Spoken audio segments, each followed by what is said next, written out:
को राम राम। मैं ऋषिका आज आप लोग सामने कहानी लेकर आई हूँ। कहानी का नाम है वो जो कभी थकती नहीं।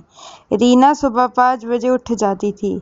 अलार्म बजने से पहले ही उसकी आँख खुल जाती, क्योंकि उसे पता था कि उसका दिन लंबा और जिम्मेदारियों से भरा होने वाला है।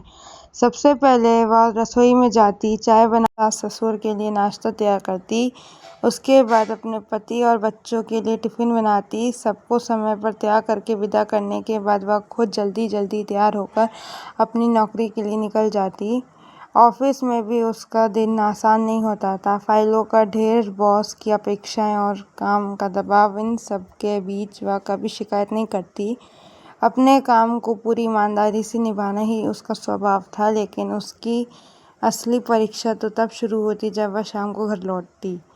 थकी हुई रीना जैसे ही घर पहुंचती, सास की आवाज़ कानों में पड़ती, इतनी देर क्यों हो गई? घर के काम भी देख लिया करो। ससुर जी भी कभी कभी अपनी नाराज़गी जाहिर कर देते।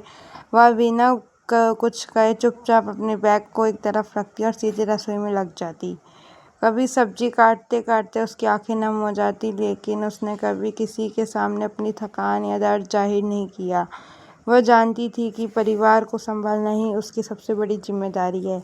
रात को सबको खाना खिलाने के बाद वह बर्तन साफ करती, घर समेटती और फिर अगले दिन की तैयारी करती। एक दिन उसका तबीयत खराब थी, शरीर में तेज बुखार था, लेकिन फिर भी वह सुबह उठी और अपने रोज के काम में लग गई। तभी उसकी छोटी बेटी ने उसका माथा छुआ और घबराकर बोली, मम्मी आपको तो बुखार है। उस दिन पहली बार उसके पति ने ध्यान से उसे देखा। उन्होंने महसूस किया कि जिस स्त्री को वे रोज साधारण समझते थे, वह असाधारण है।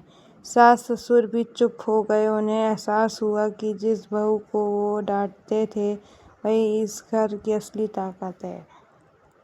उस दिन रीना को आराम करने के लिए कहा गया। पहली बार उसने चैन की सांस ली। उसके पति ने रसोई संभाली, सास ने उसके सिर पर हाथ रखा और ससुर ने प्यार से कहा, बहू तुमने इस घर को संभाल रखा है, हम तुम्हारी मेहनत समझ नहीं पाए। रीना की आंखों में आंसू आ गए, लेकिन इस बार ये आंसू दर्द के नहीं, सम्मान और प्यार के थे। शिक्षा। घर की जीवनसाथी केवल जिम्मेदारियों का बोझ नहीं उठाती, बल्कि पूरे परिवार की नींव होती है। उसका सम्मान, उसकी मेहनत की कद्र और उसे थोड़ा सा प्यार देना हर परिवार का कर्तव्य है, क्योंकि वो सच में वो है जो कभी नहीं थकती नहीं।